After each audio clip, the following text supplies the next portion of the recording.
Welcome back to Calm Coding, everyone. We are diving deep into cybersecurity today. I've got a whole stack of articles here: phishing scams, ransomware attacks, data breaches, even vulnerabilities in open source software.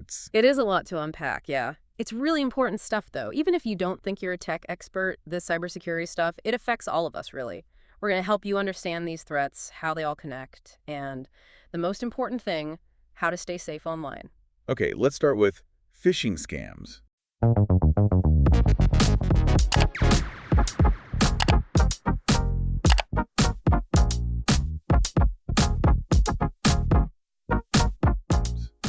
Those have been all over the news. I was just reading about this new phishing service called FlowerStorm, I think it was. It's Yeah. specifically targeting Microsoft 365 accounts. Oh, yeah, FlowerStorm. It's a perfect example of what we call phishing-as-a-service. Basically, cybercriminals offer phishing tools like Yeah. Mission Churcher, Yeah. on a subscription basis. So anybody, even if they aren't technical, can launch these sophisticated attacks. Wow, it's kind of scary how fast this stuff changes. This article said that FlowerStorm, it's replacing another phishing service called Rockstar2FA. It seems like authorities are cracking down on that one. Yeah, and this just shows this disturbing trend. Law enforcement will target one service, another one just pops up, usually with even more advanced features. It really is like whack-a-mole. So anybody can subscribe to these services and just start phishing people. Pretty much. It's scary how global the reach of these attacks is. The article said 84% of FlowerStorm's targets are in the US, Canada, the UK, Australia, and Italy. Wow, that's huge. That means anyone with an email account, no matter where you live, you're a potential target. Really shows how important it is to be so careful with every email you get. Especially ones asking for logins or other sensitive info. You really can't be too careful. No, you can't. Always double check who it's from, the sender's address, and hover over any links to see where they actually go. If anything sings off at all, trust your gut. Okay, so phishing is a huge problem. But what about vulnerabilities in the software itself? I was reading about Adobe. They had to rush to fix this high-severity flaw in their ColdFusion software. ColdFusion. A lot of companies use it to build websites and apps. This vulnerability is really bad because the exploit code is public. That basically tells attackers how to exploit the flaw. So anyone, even with just basic skills, could attack. Yeah, it's a scary thought. Adobe rated this vulnerability as priority 1. That means they think it's highly likely to be exploited. It really shows you how important it is to keep all your software updated and patched. Speaking of vulnerabilities, did you see the article about the FTC and Marriott? They're cracking down on Marriott after multiple data breaches. Oh yeah, Marriott. They've had a lot of security problems. Yep. Millions of customers had their data stolen, and it wasn't just names and emails. We're talking passport info, payment card details, even home addresses. That's a nightmare for anyone who's ever stayed at a Marriott. It really is. Makes you think twice about giving out your info. So what's the FTC doing about it? They're requiring Marriott to improve their security. Things like encryption, multi-factor authentication, and a strong incident response plan. That's good. At least they're being held accountable.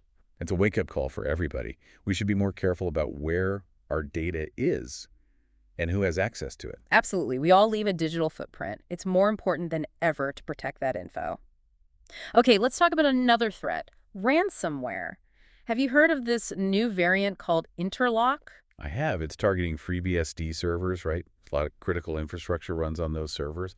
Power grids, transportation systems, financial institutions. Exactly. So a successful attack could have a huge impact on everyone, disrupt essential services, and probably cause a lot of chaos. And the double extortion tactic Interlock uses. It's brutal. They encrypt your files, but then they also steal your data and threaten to leak it unless you pay. It's a terrible situation to be in, and it's becoming more and more common. It's like they're always coming up with new ways to pressure victims. It's like an arms race, and it feels like the bad guys are winning. It's definitely a challenge. That's why it's so important to stay informed and proactive about your security. Even things that seem really technical can have huge consequences for everyone. Speaking of which, have you seen that report from JFrog? It's about vulnerabilities in open source machine learning projects. Oh, I saw that. 22 vulnerabilities across 15 different projects. That's a lot. It is. It's concerning. It seems like even tools that only a few developers use can have ripple effects across the whole tech world. Because open source software is everywhere, right? Yeah. Websites, apps, operating systems. That's right. So a vulnerability in one small project could impact millions of people. Wow, it's a reminder that security is really complex. And vulnerabilities can be anywhere. They really can. You never know. Yeah. Let's switch gears a bit. Talk about something a little more familiar. WordPress. WordPress. Isn't that just for blogging? Well, it started out that way, but it's become this huge content management system. It powers tons of websites, from personal blogs to big corporate websites. I had no idea. It's way more widespread than I thought. It is, and this article I was reading is really interesting. Researchers found 18 security flaws in two popular WordPress plugins, WP-LMS and VibeBP. Plugins. Aren't those just little add-ons? Yeah, but these vulnerabilities are serious. Attackers could take over entire websites, steal data, or even inject malicious code. And because WordPress is so common, this could impact millions of sites. So like a domino effect. Exactly. One vulnerability in a plugin could lead to a massive security breach. That's why it's so important to update your plugins, just like you update your operating system. Okay, so we've talked about phishing, software vulnerabilities, data breaches, and even plugin exploits. What else is in this stack of cyber nightmares? Let's talk about botnets, specifically a new version of the Mirai botnet. This one is targeting routers and other devices. Wait, back up a second. What's a botnet? Think of it like an army of zombie computers, all controlled by a hacker. It's a network of infected devices that attackers can use to launch attacks, spread malware, or steal information. That sounds terrifying. So what's this new Mirai botnet targeting? Routers from different manufacturers: Digiver, TP-Link, and Teltonica. So even a simple router can be used in an attack. Yep, pretty much anything that connects to the internet. What's really bad about this new Mirai variant is that it's exploiting really old vulnerabilities, like years old. This shows how important it is to keep all your devices updated, not just your computer. It's easy to forget about those other devices. Routers, printers, even smart home gadgets. But they're all potential entry points for attackers. So we've got to secure everything. Exactly. It's not enough to just focus on your computer anymore. You've got to have a more holistic approach to cybersecurity. Everything from your phone to your smart fridge needs to be protected. So what does this all mean for regular internet users? I mean, it's easy to feel overwhelmed by all this. It's true. The cybersecurity landscape is pretty intimidating. But remember, you're not powerless. There are things we can all do to make ourselves and our digital lives safer. That's good to hear. But before we get into those steps, let's take a quick break. We'll be back in a moment to discuss how to navigate this complex world of cybersecurity and how to stay safe in the digital world. Sounds good. We'll be right back. Welcome back to Coding. We're figuring out this whole cybersecurity thing and how you can stay safe online. Yeah, we've covered a lot of scary stuff. Phishing scams like FlowerStorm, software vulnerabilities, data breaches, even botnets. It's a lot. But you said there are things we could do to protect ourselves, right? Absolutely. It's not about being scared. It's about taking control of your security. Okay, so where do we start? I feel like I always hear different advice. Well, one of the most basic things, and people forget this all the time, strong passwords. A weak password is like leaving your front door open. Yeah, I know.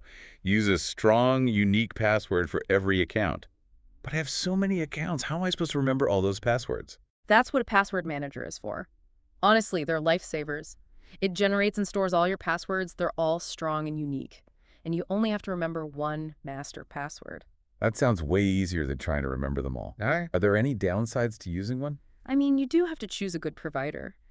And make sure your master password is super strong. Yeah. And set up secure recovery options, but it's way more convenient and secure than doing it yourself. Okay, so strong passwords and a password manager. What else? Two-factor authentication, or 2FA, that's essential.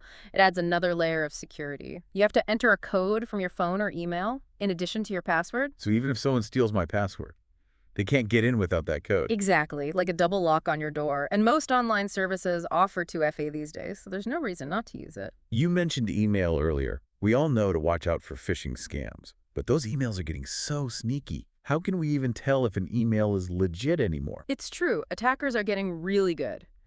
But there are some signs you can look for. Watch out for any email that's trying to rush you, like they want you to do something immediately. Like those ones that say, your account's been hacked, click here. Yeah, exactly. Always double check the sender's address, even if the name looks right. And hover over any links to see the URL. If something seems off, trust your gut. Okay, good advice. What about downloading files? How do we know if they're safe? I know to stick to trusted sources, but are there other things to watch for? Yeah, you're on the right track. Reputable websites are key. And be careful about clicking links or downloading stuff from sources you don't know.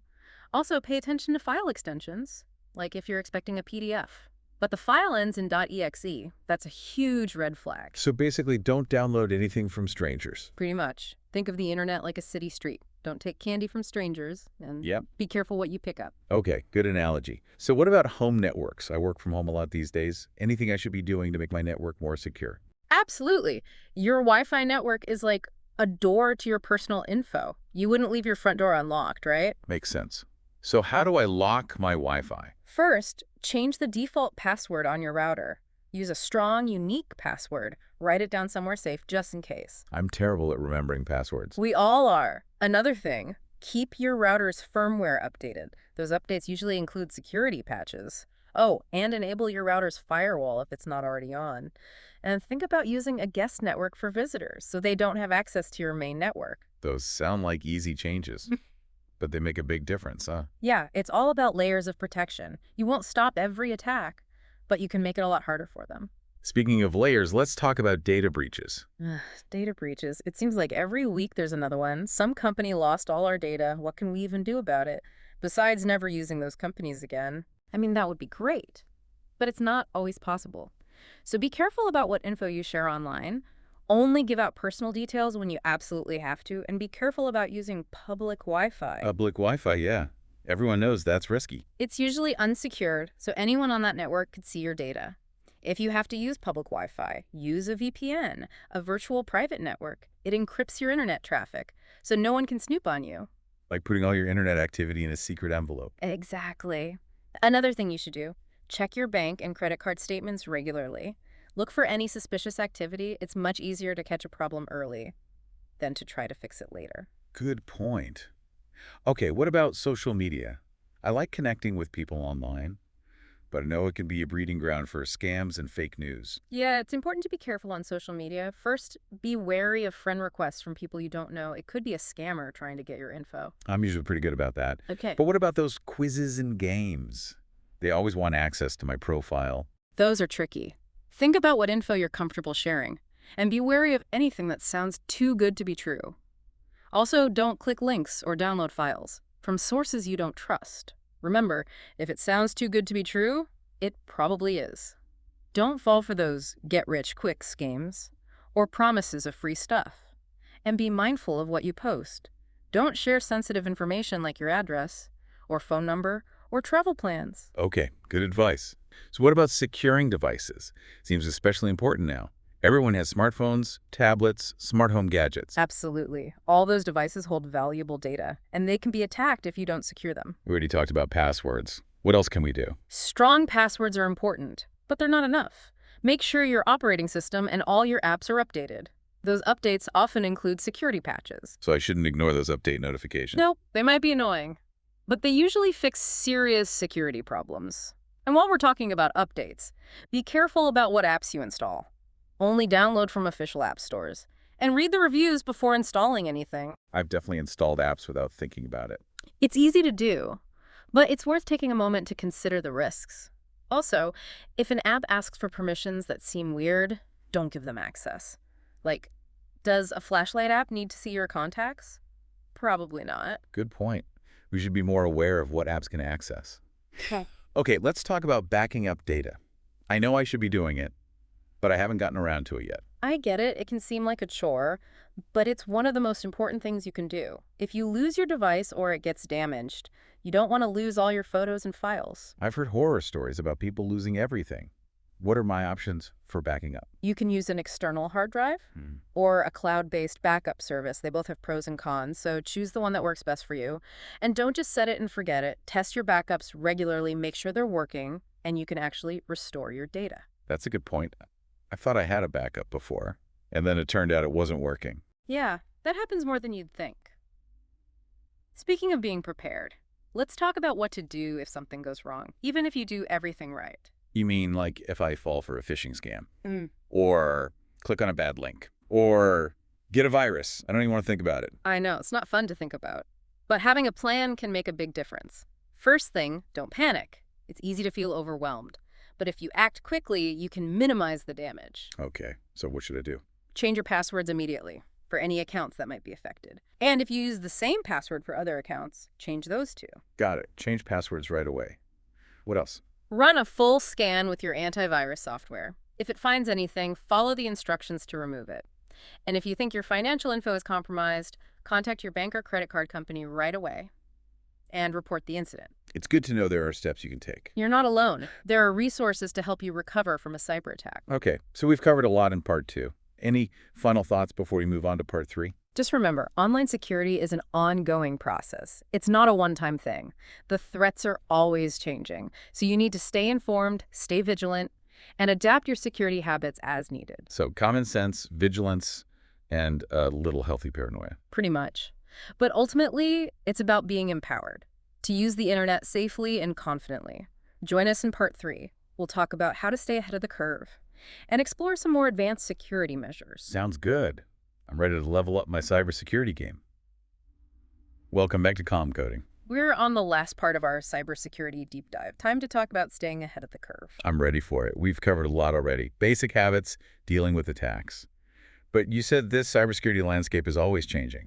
It is. What works today might not work tomorrow, so staying informed about the latest threats is crucial. Okay, but how do I even do that? There's so much info out there, it's overwhelming. You can start by following good security blogs and websites. They usually have the most up-to-date information on threats, vulnerabilities, best practices, all that. Any recommendations? Oh yeah, definitely. Cribs on Security, Threat Post, Bleeping Computer, those are all excellent resources.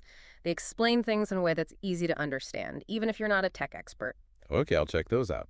What about newsletters or podcasts? Those are good too. For newsletters, I like the Hacker News and SANS Institute News Bites. They give you a good overview of what's happening.